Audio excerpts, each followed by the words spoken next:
Olá pessoal, bom dia, boa tarde, boa noite, tudo bem com vocês? Então, nós vamos continuar hoje com a nossa leitura do livro Exilados por Amor. No capítulo anterior, o Ernesto foi descoberto, Descobriram que ele estava coberto de feridas, que eram as feridas da hanseníase. Hoje tem esse nome, na época era lepra. Isso não foi só uma doença kármica, foi uma maldição que o Rudamon, que é o Ferdinando, gente, lançou sobre ele. Quem tá aqui acompanhando vai lembrar desse momento. Ele disse que até ele terminar a câmara mortuária do faraó, que ele ia ser coberto, seu corpo estaria coberto de feridas. Ele disse isso. Foi uma maldição que ele lançou sobre o Ernesto, sobre o Amenhotep. Agora ele vai ser expulso do palácio e vamos continuar com a nossa leitura então. Carregada por vários escravos, a outeira conduzindo Amenhotep seguia bem atrás aos soldados a uma distância que consideravam segura. Dentro dela, o grande arquiteto chorava como criança. Seu coração estava dilacerado pela dor e pela vergonha. Fora humilhado e abandonado. A mulher que o procurara momentos antes daquela hora nefasta, agora o desprezava, dizendo que nem o conhecia. Amargurado, derramava doloroso pranto. A viagem até a região de Hermon durou muitos dias.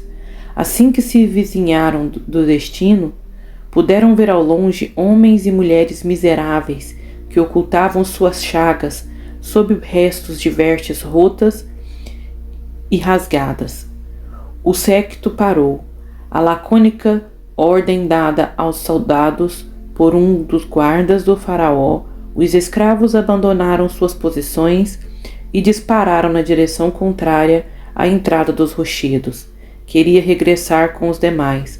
Todavia, o chefe comunicou: vocês ficarão aqui, ou poderão ir embora para onde quiserem. Estão livres. Um deles gritou em desespero: e de que adianta a liberdade num lugar destes? Por que não nos deixaram morrer na tumba do faraó? Que faremos agora? Morreremos neste local junto com os banidos. O soldado argumentou: no entanto, podem ir para onde quiserem. Os escravos se entreolharam e alguns saíram em disparada, distanciando-se dos soldados de Amenhotep.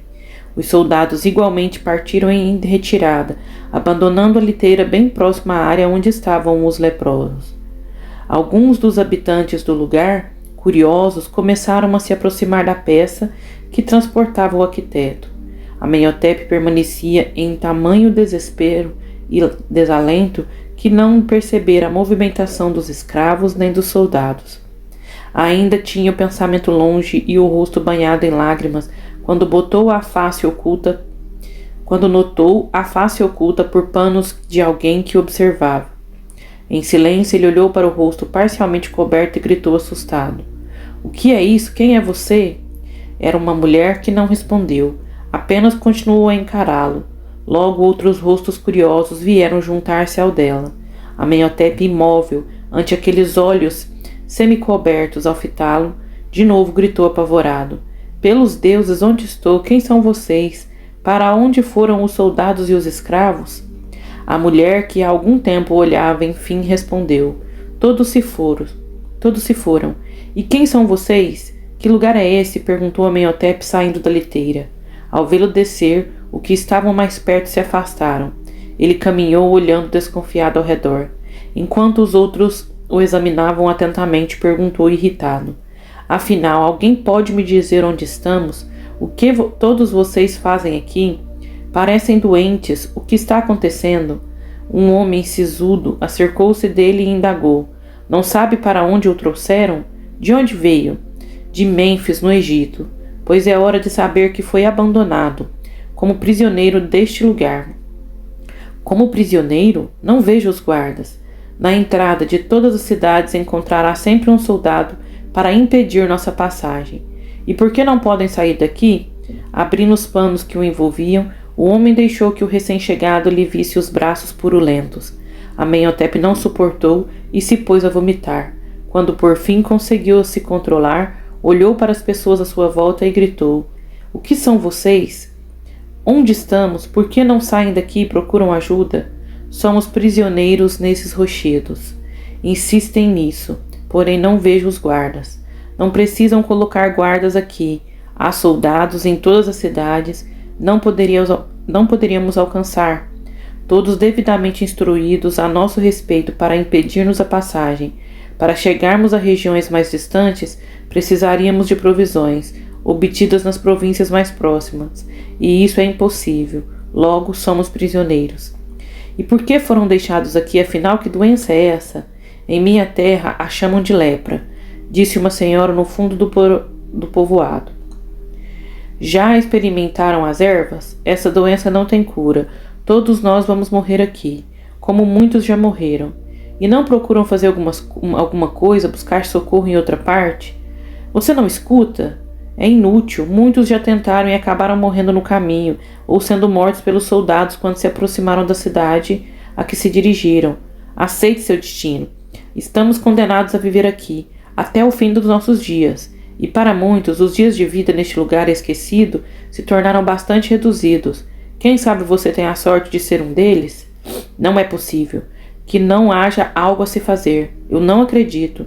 Tem de haver algum modo de sair daqui."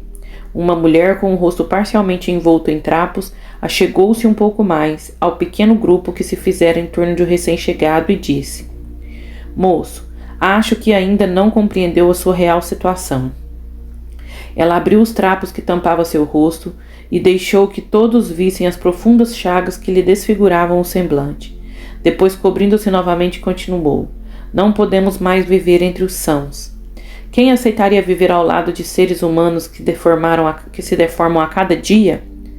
Tornou-se impossível. É melhor aceitar logo sua condição e acomodar-se à nova vida. Assim os dias lhe parecerão menos penosos, se é que isso é vida." Caindo em si, Amenhotep perdeu o resto das forças que o animavam e sentou-se no chão, vencido e cansado. Lembrou-se de suas feridas e da reação de repugnância do faraó e de todos os seus ministros. Por mais que lhe doesse concordar, por mais que desejasse lutar contra a situação em que se via, tinha de admitir que a mulher estava certa. Ele fora banido. Aquele mal que o acometera transformava para sempre sua vida. Sentado no chão, ele colocou a cabeça entre os joelhos e entregou-se a profundo e sentido pranto, enquanto os outros se afastavam em silêncio. Capítulo 22. A noite estava clara e antes de se deitar, Tétis contemplava o luar sentada no jardim de sua casa.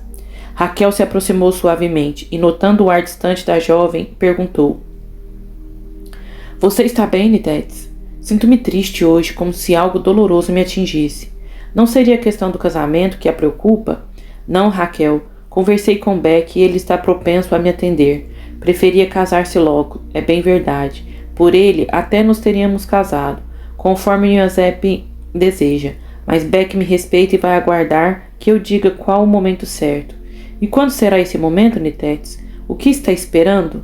"Beck a ama." Suspirando fundo, Tétis respondeu: "Eu sei, e também gosto muito dele." "Gosta?" "Sim, aprecio bastante sua companhia. Para mim, isso já é suficiente para compartilharmos a vida. Beck é ótima pessoa." "Então não compreendo o que está esperando. Alguém a quem ame mais do que a ele?" "Não sei, Raquel.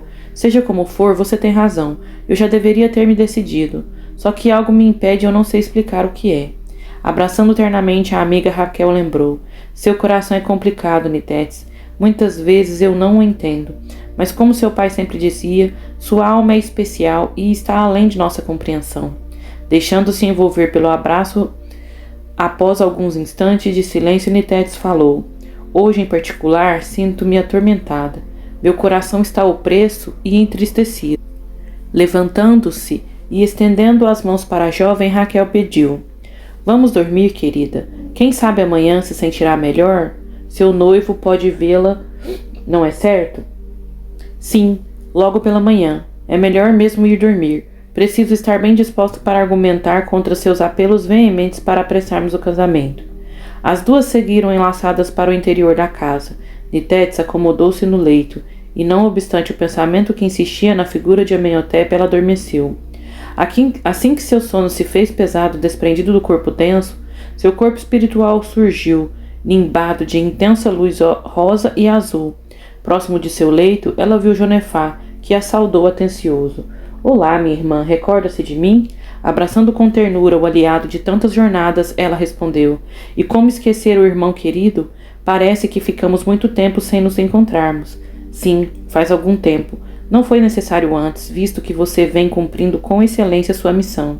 Porém, fracassamos outra vez. De maneira alguma. Nosso irmão é chamado agora à sua experiência mais difícil. Desejamos que Deus lhe dê muita força para aproveitar a lição que está para iniciar, lembra-se? Imprecisamente. Amenhotep adoeceu gravemente e foi levado para o lugar dos enjeitados, onde ficam os leprosos. Neste momento está desolado, pensando em tirar a própria vida. Não podemos permitir, Jonefá. Fique tranquila. Temos muitos amigos de nosso plano com ele, amparando-o e sustentando nesta hora dolorosa. Não obstante, urge que ele receba ajuda direta do plano terreno. Estou pronta para ir ao seu encontro. Sabe dos riscos implícitos, minha irmã. Sei e estou disposta a aceitá-los. Abraçando-a outra vez com imenso carinho, ele disse: Pois bem, que Deus a ampare e abençoe.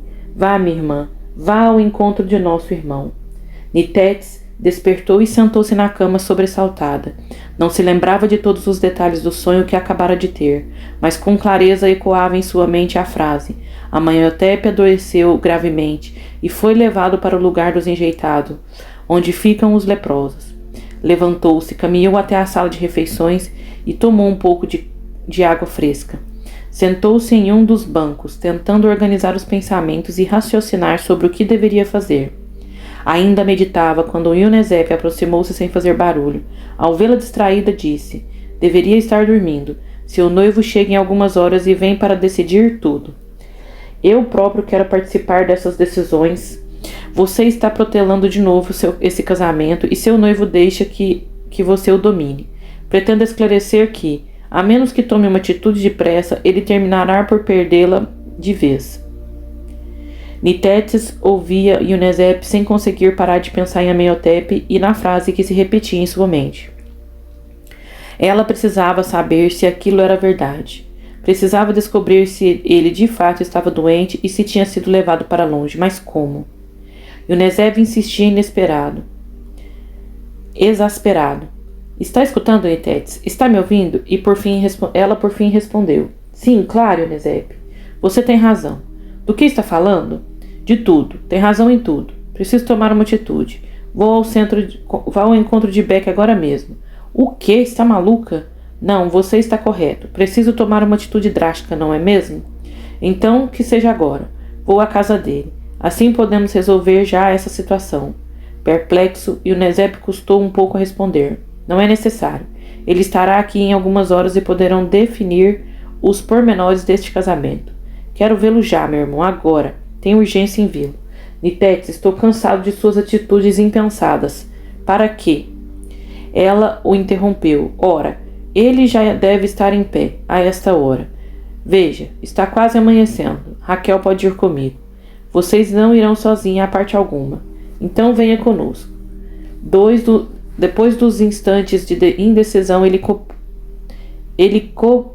capitulou. Oxe. Pois bem, vá chamar Raquel e ver se concorda em nos acompanhar. Se ela vier, prepara os animais. Nitétis levantou-se sem dizer palavra e correu ao quarto de Raquel, que já estava desperta, e quando a viu indagou. O que está havendo, Nitétis? Você e seu irmão estão discutindo outra vez? Nós a acordamos, Raquel? Desculpe. Meu sono estava leve. Escutei as vozes. O que está havendo? Confie em mim, Raquel. Por que pergunta? Preciso desesperadamente de sua ajuda. E o que foi? Tive um sonho, eu acho. Sonhei que Amenhotep está seriamente enfermo em um lugar onde vivem os leprosos e banidos da sociedade. O quê? O lugar dos leprosos em Hermon? Acho que sim. Que coisa terrível! E creio que não é somente um sonho, Raquel, é um aviso. Meu irmão está doente e precisa de mim. Ainda que isso fosse verdade, o que você poderia fazer? Eu tenho de saber se é verdade ou nada mais que um sonho. E você precisa me ajudar. Mas como? Pedi a Unesep que nos leve agora à casa de Beck. A esta hora está quase amanhecendo, Raquel, por favor. Não negue. É por isso que estava tão angustiado ontem à noite. Meu irmão está muito doente, está sofrendo demais. Nitetes, por favor, Raquel. Só preciso que descubra se é verdade. Enquanto converso com Beck, você vai até o mercado e pergunta pelos últimos acontecimentos do palácio. Beck mora perto do mercado e muito mais próximo ao palácio do que nós. Lá devem saber de alguma coisa. Nitetes, tente se acalmar e pensar melhor. As duas conversavam quando Unesep apareceu à porta anunciando. Seu noivo acaba de chegar. Vá trocar de roupa e venha recebê-lo. Raquel, prepare o desejum para nossos hóspedes. Imediatamente, Raquel se levantou e começou a se arrumar. Nitetes olhou o filme para Unesep e foi para o seu quarto. Em alguns segundos estava de volta à sala de almoço para encontrar Beck. Veio só? Achei melhor. Temos muito que conversar e decidir. Meu pai está impaciente, Nitetes, e por isso preferi vir sozinho. E Unesep, que escutava a conversa, interveio. E ele está certo. Eu também estou impaciente com essa demora. O que estão esperando afinal? Nitetes olhara para Raquel como a implorar que tocasse no assunto relacionado a Amenhotep, mas ela se mantinha calada. Após tomar alguns goles de suco de uva, Beck se levantou, aproximou-se de Nitetes, tomou as mãos delicadas, beijando-as e disse: Esperamos tão somente que Nitetes se sinta segura com a decisão. Ela já está segura, Beck. Devem casar-se imediatamente. Nitetes continuava a olhar suplicante para Raquel, que não conseguiu mais se conter. Afora a impaciência, seu pai e a sua família estão bem de saúde, Sr. Beck? Estão todos bem. Os negócios é que não andam muito promissores. E por quê? Perguntou Unesep interessado. As recentes mudanças no palácio deixaram todos alvoroçados. E o que houve? Ainda não sabe? Ele hesitava, olhando fixo para Nitetes, que logo falou. Amenhotep está afastado do palácio e de suas funções, não é, Beck? Percebendo que ela já sabia do fato que tentava ocultar, Beck prosseguiu. Sim, definitivamente. E por quê? Questionou Unesep. Ele está doente, parece que é um mal incurável. Olhando para Raquel, Nitetes disse. Foi banido do Egito para sempre. Unesep fitou a irmã e, intrigado, indagou. Você já sabia disso e não me disse nada? Foi essa noite que descobri. Como? Ao ver Beck, foi a vez de Beck interrogar. Devo ter sonhado ao acordar, tive a certeza de que ele está muito doente. Beck apertou a mão da noiva entre as suas e disse. Sei o quanto isso a machuca, Nitetes. Mas não há nada que possamos fazer para ajudá-lo. Ele foi banido e onde está agora ninguém poderá acompanhá-lo. Pesado silênio dominou o ambiente enquanto Raquel mantinha os olhos em Nitetes penalizada. Mais de 2 semanas haviam transcorrido desde que chegara. Arqueado e ofegante, Amenhotep caminhava na direção de um pequeno riacho que por ali passava. Ajoelhou-se à beira das águas tranquilas que naquela parte formavam um pequeno lago, e viu sua imagem refletida tirando a túnica que lhe cobria o corpo. Pôde observar as feridas que aumentavam no peito e nos ombros. Ele as tocou de leve, sem ter dor ou qualquer outra sensação. Levantou-se, ergueu os olhos para o céu e gritou alto. Por que os deuses estão fazendo isso comigo? O que foi que eu fiz de tão abominável? Ajoelhando-se outra vez, chorou amargurado até que as lágrimas secassem em seu rosto. Ele sabia que sua situação era terrível. Sentia que nunca mais deixaria aquele lugar, e mesmo que uma vez ou outra lhe viesse à cabeça a ideia de retornar a Mênfis, faltavam-lhe forças para sair dali. Sua mente estava confusa e seu coração profundamente magoado. Amenhotep sentia-se traída, abandonada e sem esperanças. Cambaleando, alcançou a sombra de uma árvore. Deitou-se sob sua margem, farta, e adormeceu. Quando acordou, o sol já se desaparecera no horizonte. Ele recordou o esplendoroso entardecer que via de sua sacada, no palácio. E teve imenso desejo de voltar. Pensou em seu quarto e subitamente lembrou-se de que havia dias que não comia nada. Apenas bebia água pura. Notou então que tinha muita fome. Olhou para o alto da árvore que o protegia e percebeu que era uma tamareira. Tentou subir para colher alguns frutos sem êxito. Não tinha forças. Sentou-se novamente e, com um olhar perdido no horizonte, recomeçou a pensar em morrer. Somente a morte lhe restava como saída. Sabia que não poderia mais voltar para seu lar, para a vida que deixara. portanto que a morte viesse o mais depressa possível. Com enorme esforço, levantou-se e andou na direção da fumaça que via ao longe em uma clareira.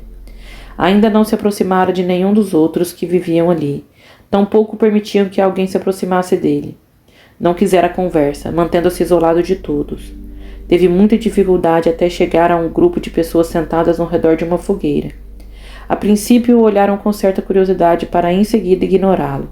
Continuarem o assunto que os entretinha. Amenhotep avançou mais e perguntou: Sabe qual erva é a mais venenosa deste lugar? Os que o ouviram se entreolharam sem responder. Uma mulher se levantou e perguntou: E o que pretende fazer? Não há ervas venenosas aqui. Fomos abandonados neste lugar para morrermos aos poucos. Não acredito que não haja em algum ponto dessa região uma planta que possa se tornar veneno. Tem de haver, elas existem em toda parte. Um homem que estava bem próximo do fogo disse, erguendo um pouco a cabeça: Deve até haver alguma planta sim, porém ninguém aqui sabe qual é. Terá de descobrir sozinho. Indignado, Amenhotep bradou: Vocês não fazem nada? Ficam aqui como um bando de imprestáveis? Esperando que os seus corpos apodreçam inúteis? Quando os homens que rodearam a fogueira se ergueu e, agarrando Amenhotep pela garganta, apertou até quase sufocá-lo. Quando conseguiram afastar-se do arquiteto, ele arrancou a túnica e gritou, exibindo o corpo desnudo e com um só braço, pois o outro já fora devorado pela lepra. Todos nós sofremos muito. Basta-nos a dor de nossa solidão, a tortura de morrermos aos poucos. Não precisamos suportar alguém a nos insultar. Chega! Se o vir por perto de novo, não vai precisar de nenhuma planta venenosa. Eu mesmo, com essa minha única mão, acabarei com sua vida, imbecil. Ao ver o estado lastimável daquele jovem, Amenhotep afastou-se enojado e correu como pôde para a margem do riacho. Recostou-se sob a tamareira e adormeceu ao relento, coberto pelo céu cintilante de estrelas. O tempo cumpria seu papel. Amenhotep mal conseguia comer as tâmaras que caíam da árvore frondosa. Estava cada dia mais magro e cansado. As chagas se aprofundavam lentamente, e ele já sentia dores pelo corpo todo. Às margens do Nilo, a propriedade de Nitetes e seus irmãos, e o Nesep e Ebeque acertavam a data dos detalhes para a realização do casamento. Entretanto, Nitetes se sentia infeliz. Estava sendo pressionado pelo irmão a aceitar o casamento com Beque, quando intimamente sabia que tinha que fazer outra coisa. Naquela noite, Ionezep trouxe os últimos animais que haviam se preparado para as bodas, que aconteceriam daria 3 dias. Nitetes entrou em seu quarto, cruzava de um lado para o outro, até que se sentou na cama pensativa. Então tomou sua decisão. Sob a cama, guardava alguns trabalhos que executara antes de seu pai partir. Embrulhou-os com cuidado. Eram 3 pequenas esculturas primorosamente talhadas em pedra. Ela sabia que mais perto do palácio, com algum mercador, conseguiria uma boa troca. Silenciosamente preparou-se. Separou algumas roupas e as esculturas, colocando tudo em uma sacola. Foi até a porta do quarto, abriu a cortina e observou o movimento que vinha da sala de almoço. Todos estavam entretidos com os preparativos para os festejos do casamento. Desejou chamar Raquel, mas temia que desta vez ela não ficasse ao seu lado. Hesitou por fim, ainda escutando a voz carinhosa da amiga que lhe falava, animada de uma das receitas da família que trouxera de seus parentes. Saiu pelo outro lado da casa e rápido desapareceu na estrada que levava à capital do reino. Caminhou durante toda a noite, cuidadosa para que ninguém a visse. Já era manhã quando avistou um pequeno povoado com um mercado movimentado. Foi até um dos comerciantes que tinha obras artesanais à venda. Mostrou-lhe uma das estátuas. Impressionado, o mercador declarou só ter visto algo tão belo e perfeito na câmara mortuária do faraó, que estava sendo construída. Sem vacilação, ficou com a peça, dando em troca mantimentos e uma mula bem tratada. Nitetes ficou satisfeita. Era tudo o que precisava.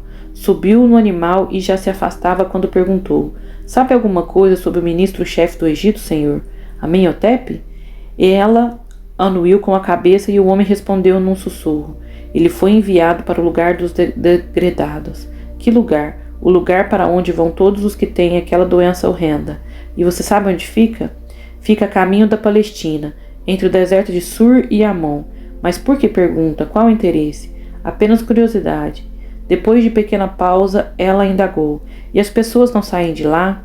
Os doentes não podem entrar em parte alguma. Para onde quer que se dirijam, levam consigo as marcas de sua sina. Nunca lhes permitiriam viver perto de outras pessoas. Nitetes agradeceu e iniciou sua jornada. Mas como chegar lá, se não conhecia o caminho, decidiu então que iria até o mais próximo ao palácio, onde conseguiriam mais informações que a levassem até o irmão doente. Quase sem perceber, ela foi direto para a onipotente construção do templo mortuário do faraó. Logo reconheceu o lugar e apressou-se. Desmontou sem dificuldade e viu Ami, que veio saudá-la à entrada da edificação. Nitetes, o que fazes por aqui? Pensei que tivesse voltado para casa. Cumprimentando com um aceno de cabeça o antigo supervisor da obra de seu irmão, ela começou a conversa. Como está, Ami? Como anda a construção? Um pouco lenta, agora que nosso mestre foi afastado. Sabe como ele estava quando partiu? Parecia bem, apenas um pouco preocupado. Tem alguma notícia dele, Ami? Não, nenhuma. Quem assumiu a responsabilidade pela obra? Rudamão assumiu a construção juntamente com Iarete. Porém, eles não entendem nada do assunto e estão tornando o trabalho muito difícil. Pobre Ami, não deve estar sendo fácil mesmo. Observando a grande construção que se erguia, ela continuou. Está muito bonita e, por certo, Amenhotep estaria muito orgulhoso de você, Ami. Sabe para onde o levaram? Para o lugar dos degredados, em Hermon. É para onde vão os doentes e banidos do reino. E onde fica exatamente? Para que quer saber, Nitetes? Sabe como posso chegar lá? Você pretende ir até Hermon? Está louca? Ninguém volta de lá. Não faça isso. É muito jovem e tem toda a vida pela frente. Por que estragar tudo? Não poderá ajudar Amenhotep. Tenho certeza de que ele precisa de mim e de que posso ajudá-lo. Sabe como que se vai para lá?